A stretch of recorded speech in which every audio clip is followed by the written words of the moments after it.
Hi hello friends, welcome to the G K smart circle YouTube channel. ಈಗ ನಾವು June 17 ಮತ್ತು 18 2025ನೇ ಸಾಲಿನ ಪ್ರಮುಖ ಪ್ರಚಲಿತ ಘಟನೆಗಳ ಕುರಿತು ಚರ್ಚೆ ಮಾಡೋಣ. ನೋಡಿ, ಒಂದನೇ ಕ್ವಶನ್. ಜೂನ್ 12, 2025ರಂದು ಅಹಮದಾಬಾದ್ನಲ್ಲಿ ಏರ್ ಇಂಡಿಯಾ ವಿಮಾನ ಸಂಸ್ಥೆ ಅಂದರೆ AI-171 ಅಪಘಾತದ ತನಿಖೆಗಾಗಿ ಭಾರತ ಸರ್ಕಾರವು ಸ್ಥಾಪಿಸಿದ ಉನ್ನತ ಮಟ್ಟದ ಬಹು ಶಿಸ್ತೀಯ ಸಮಿತಿಯ ಅಧ್ಯಕ್ಷರು ಯಾರು? ನೋಡಿ, ಇದಕ್ಕೆ ಸರಿಯಾದಂಥ ಉತ್ತರ ಆಪ್ಷನ್ ನಂಬರ್ 1, ಗೋವಿಂದ ಮೋಹನ್ ಅಂತ ಕರಿತೇವೆ. ಇವರ ಅಧ್ಯಕ್ಷತೆಯಲ್ಲೇ ಭಾರತ ಸರ್ಕಾರ ಇದರ ಅಪಘಾತದ ತನಿಖೆಗಾಗಿ ನೇಮಕ ಮಾಡಿದೆ. ಸೊ ವಿವರಣೆಯನ್ನು ನೀವು ನೋಡ್ಕೊಳ್ಳಿ. ಜೊತೆಗೆ ಈ ಸಮಿತಿಯನ್ನು ಯಾಕೆ ರಚನೆ ಮಾಡಿದೆ ಈ ಎಲ್ಲ ಮಾಹಿತಿಯನ್ನು ಕೊಟ್ಟಿದ್ದೇನೆ. ಇನ್ನು ನಾವು ಎರಡನೇ ಕ್ವಶನ್ ನೋಡೋಣ. 2025ನೇ ಆರ್ಥಿಕ ವರ್ಷದಲ್ಲೇ ಭಾರತಕ್ಕೆ ಹರಿದು ಬಂದ ಒಟ್ಟು ವಿದೇಶಿ ನೇರ ಬಂಡವಾಳ ಹೂಡಿಕೆ ಅಂದರೆ FDIಯಲ್ಲಿ 51% ಕೆಳಗಿನ ಯಾವ ರಾಜ್ಯಗಳು ಪಡೆದುಕೊಂಡು ದೇಶದಲ್ಲೇ ಈ FDIಯಲ್ಲಿ ಅಗ್ರಸ್ಥಾನದಲ್ಲಿವೆ? ಸೊ ಮೋಸ್ಟ್ ಇಂಪಾರ್ಟೆಂಟ್ ಆಗುತ್ತೆ. ಸರಿಯಾಗಿರ್ತಕ್ಕಂಥ ಉತ್ತರ ಮಹಾರಾಷ್ಟ್ರ ಮತ್ತು ಕರ್ನಾಟಕ. ಆಪ್ಷನ್ ನಂಬರ್ 1 ಸರಿಯಾಗಿದೆ. ಓಕೆ, ಸೊ ಅದರ ಬಗ್ಗೆ ಹೆಚ್ಚಿನ ವಿವರಣೆಯನ್ನು ಕೊಟ್ಟಿದ್ದೇನೆ, ನೀವು ಇಲ್ಲಿ ಗಮನಿಸಬಹುದು. ನಂತರದ ಸ್ಥಾನದಲ್ಲಿ ಯಾವ್ಯಾವ ರಾಜ್ಯಗಳಿದ್ದಾವೆ ಅಥವಾ ಕೇಂದ್ರಾಡಳಿತ ಪ್ರದೇಶಗಳಿದ್ದಾವೆ ಅಂತ ಕೊಟ್ಟಿದ್ದೇನೆ. ಸೊ ಇಕ್ವಿಟಿಯ ಒಳಹರಿವಿನ ಬಗ್ಗೆ ಮಾಹಿತಿಯನ್ನು ಕೊಟ್ಟಿದ್ದೇನೆ. ಎಲ್ಲ ಮಾಹಿತಿ ನೆನಪಿರಲಿ. ಸೊ ಬೇಗನೆ ಮುಗಿಸ್ಬೇಕು. ಆ ಕಾರಣಕ್ಕಾಗಿ ನಿಮಗೆ ವಿವರಣೆಯನ್ನು ನೀವೇ ಬರ್ಕೋಬೇಕಾಗುತ್ತೆ. ಇನ್ನು ನಾವು ಮೂರನೇ ಕ್ವಶನ್ ನೋಡೋಣ. ಇತ್ತೀಚೆಗೆ ನಡೆದ ವಿಮಾನ ಅಪಘಾತದಲ್ಲಿ ನಿಧನರಾದ ಮಾಜಿ ಮುಖ್ಯಮಂತ್ರಿ ವಿಜಯ್ ರೂಪಾನಿ ಅವರು ಕೆಳಗಿನ ಯಾವ ರಾಜ್ಯದಲ್ಲಿ 2016ರಿಂದ 2021ರವರೆಗೆ ಮುಖ್ಯಮಂತ್ರಿಯಾಗಿ ಸೇವೆ ಸಲ್ಲಿಸಿದ್ದರು? ನೋಡಿ, ವಿಜಯ್ ರೂಪಾನಿ ಗುಜರಾತ್ನ ಮಾಜಿ ಮುಖ್ಯಮಂತ್ರಿಗಳಾಗಿದ್ದರು. ಸೊ ಅವರು ಇತ್ತೀಚೆಗೆ ನಡೆದಂತಹ ವಿಮಾನ ಅಪಘಾತದಲ್ಲಿ ನಿಧನ ಹೊಂದಿದರು. ಸೊ ಅದರ ಮಾಹಿತಿಯನ್ನು ಕೂಡ ಕೊಟ್ಟಿದ್ದೇನೆ, ಗಮನಿಸಬೇಕು. ನೆಕ್ಸ್ಟ್ ನಾಲ್ಕನೇ ಕ್ವಶನ್ ನೋಡೋಣ. ಇತ್ತೀಚೆಗೆ ಲಕ್ನೋ ನಗರವನ್ನು ಕೆಳಗಿನ ಯಾವ ವರ್ಗದ ಅಡಿಯಲ್ಲಿ ಯುನೆಸ್ಕೋ ಸೃಜನಾತ್ಮಕ ನಗರ, ನೋಡಿ ಯುನೆಸ್ಕೋಸ್ ಕ್ರಿಯೇಟಿವ್ ಸಿಟೀಸ್ ನೆಟ್ವರ್ಕ್ ಅಂದರೆ UCCN ವಾಗಿ ಪ್ರಸ್ತಾಪಿಸಲಾಗಿದೆ? ಸೊ ಯಾವ ಒಂದು ವರ್ಗದ ಅಡಿಯಲ್ಲಿ ಅಂತ ಕೇಳಿದರೆ ಗ್ಯಾಸ್ಟ್ರೋನಮಿ. ಓಕೆ, ಗ್ಯಾಸ್ಟ್ರೋನಮಿ. ಆಪ್ಷನ್ ನಂಬರ್ 3 ಸರಿಯಾಗಿದೆ. ಸೊ ಈ ಒಂದು ಮಾಹಿತಿ ನ್ಯೂಸ್ ಪೇಪರಲ್ಲಿ ಕೊಟ್ಟಿದ್ದರು. ಸೊ ತುಂಬಾ ಇಂಪಾರ್ಟೆಂಟ್ ಆಗಿರತಕ್ಕಂಥ ಮಾಹಿತಿ, ಇದು ನಿಮಗೆ ನೆನಪಿರಬೇಕು. ಓಕೆ, UCCN ಅಡಿಯಲ್ಲಿ. ಹಾಗಾದರೆ ಈ ಜಾಲವು 7 ಸೃಜನಶೀಲ ಕ್ಷೇತ್ರಗಳಲ್ಲಿ ವ್ಯಾಪಿಸಿದೆ. ಅದರ ಬಗ್ಗೆಯೂ ಕೂಡ ಗಮನಿಸಬೇಕು. ಜೊತೆಗೆ UCCNನಲ್ಲಿರುವ ಭಾರತೀಯ ನಗರಗಳ ಪಟ್ಟಿಯನ್ನು ಕೂಡ ಕೊಟ್ಟಿದ್ದೇನೆ, ನೀವಿಲ್ಲಿ ಗಮನಿಸಬಹುದು. ನೆಕ್ಸ್ಟ್ ಐದನೇ ಕ್ವಶನ್ ನೋಡೋಣ. ಪ್ರತಿ ವರ್ಷ ಮೇ 12ರಂದು ವಿಶ್ವ ಬಾಲ ಕಾರ್ಮಿಕ ಪದ್ಧತಿ ವಿರೋಧಿ ದಿನವನ್ನಾಗಿ ನಾವು ಆಚರಣೆ ಮಾಡ್ತೀವಿ. ಹಾಗಾದರೆ 2025ರ ವಿಶ್ವ ಬಾಲ ಕಾರ್ಮಿಕ ವಿರೋಧಿ ದಿನದ ಧ್ಯೇಯವಾಕ್ಯವೇನು?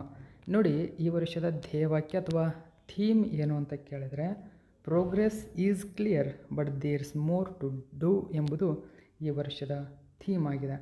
ಸೊ ನೋಡಿ, ಇದು ಮಕ್ಕಳ ಶೋಷಣೆ ಬಗ್ಗೆ ಜಾಗೃತಿ ಮೂಡಿಸುವ ಒಂದು ಸೃಜನಾತ್ಮಕ ಕಾರ್ಯಕ್ರಮವಾಗಿದೆ. ಓಕೆ, ಸೊ ಅದರ ಬಗ್ಗೆ ಸಂಪೂರ್ಣ ಮಾಹಿತಿಯನ್ನು ಕೂಡ ಕೊಟ್ಟಿದ್ದೇನೆ, ಗಮನಿಸಬೇಕು. ಅದರ ಒಂದು ಥೀಮ್ ಕೂಡ. ಇನ್ನು ನಾವು ಜೂನ್ 18, 2025ರ ಕರೆಂಟ್ ಅಫೇರ್ಸನ್ನು ನೋಡೋಣ. ನೋಡಿ, ಜೂನ್ 18ರದ್ದು 2025ರಲ್ಲಿ ಅನ್ನೇಸಿ ಅಂತಾರಾಷ್ಟ್ರೀಯ ಅನಿಮೇಷನ್ ಉತ್ಸವದಲ್ಲೇ ಅತ್ಯುತ್ತಮ ಕಮಿಷನ್ಡ್ ಚಿತ್ರಕ್ಕಾಗಿ ಜ್ಯೂರಿ ಪ್ರಶಸ್ತಿಯನ್ನು ಗೆದ್ದ ಮೊಟ್ಟ ಮೊದಲ ಭಾರತೀಯ ಅನಿಮೇಷನ್ ಚಿತ್ರ ಯಾವುದು? ಸರಿಯಾದಂಥ ಉತ್ತರ ದೇಸಿ ಊನ್ ಎಂಬುದು. ಓಕೆ, ಸೊ ಈ ಕ್ವಶನ್ನು ಕೂಡ ತುಂಬಾ ಇಂಪಾರ್ಟೆಂಟ್ ಆಗುತ್ತೆ. ಇದರ ಬಗ್ಗೆ ವಿವರಣೆಯನ್ನು ಕೂಡ ಕೊಟ್ಟಿದ್ದೇನೆ, ಗಮನಿಸಬೇಕು. ಸೊ ಎಲ್ಲಿ ಈ ಉತ್ಸವ ನಡೆದಿತ್ತು ಅಂತ ಕೇಳಿದರೆ ಫ್ರಾನ್ಸ್ನ ಅನ್ನೇಸಿ ಎಂಬತಕ್ಕಂಥ ಸ್ಥಳದಲ್ಲಿ ನಡೆದಿತ್ತು. ಹಾಗಾದರೆ ಅನ್ನೇಸಿ ಅಂತಾರಾಷ್ಟ್ರೀಯ ಅನಿಮೇಷನ್ ಉತ್ಸವದ ಬಗ್ಗೆಯೂ ಕೂಡ ಮಾಹಿತಿಯನ್ನು ಕೊಟ್ಟಿದ್ದೇನೆ. ಸೊ ನೀವಿಲ್ಲಿ ಗಮನಿಸಬೇಕು. ಸೊ ಹೆಚ್ಚಿನ ಮಾಹಿತಿ ಇದೆ.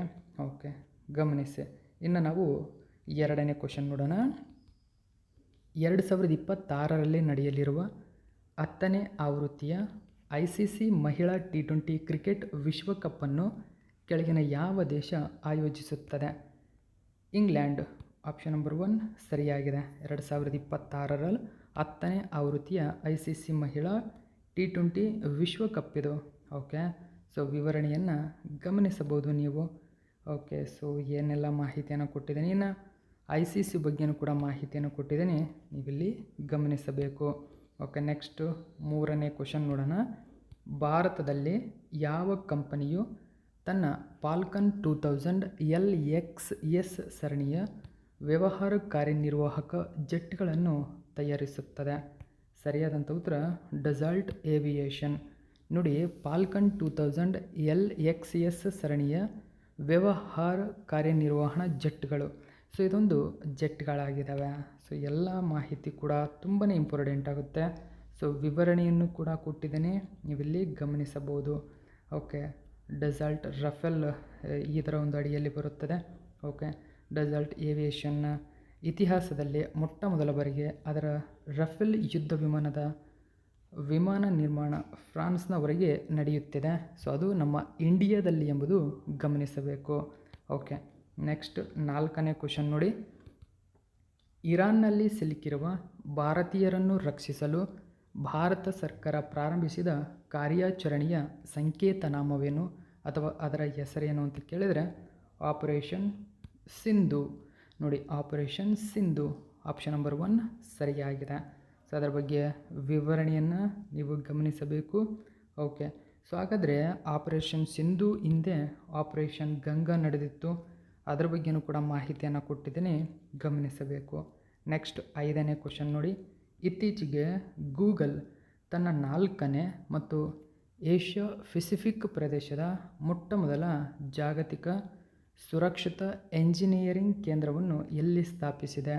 ನೋಡಿ, ಸುರಕ್ಷಿತ ಎಂಜಿನಿಯರಿಂಗ್ ಕೇಂದ್ರ ಎಲ್ಲಿ ಸ್ಥಾಪಿಸಿದೆ ಅಂತ ಕೇಳಿದರೆ ತೆಲಂಗಾಣದ ಹೈದರಾಬಾದ್ನಲ್ಲಿ ಸ್ಥಾಪಿಸಿದೆ. ಆಪ್ಷನ್ ನಂಬರ್ 1 ಸರಿಯಾಗಿದೆ. ಓಕೆ, ಇದರ ಬಗ್ಗೆಯೂ ಕೂಡ ಮಾಹಿತಿಯನ್ನು ಕೊಟ್ಟಿದ್ದೀನಿ. ಸೊ ಗೂಗಲ್ ಬಗ್ಗೆ ಸ್ವಲ್ಪ ಮಾಹಿತಿಯನ್ನು ಕೊಟ್ಟಿದ್ದೀನಿ. ಸೊ ಗೂಗಲ್ ಅಂದ್ರೇನು ಅಂತ ಇದನ್ನು ಕೂಡ ತಿಳ್ಕೊಳ್ಳಿ. ಓಕೆ, ಸೊ ಇದು ಸಂಪೂರ್ಣ ಮಾಹಿತಿಯಾಗಿತ್ತು. ಇನ್ನು ನಾವು ಜೂನ್ 19 ಮತ್ತು 20ನೇ ತಾರೀಕಿಂದು ಆದಷ್ಟು ಬೇಗ ನಿಮ್ಮ ಮುಂದೆ ತರ್ತೀನಿ. Thank you so much for watching my video friends.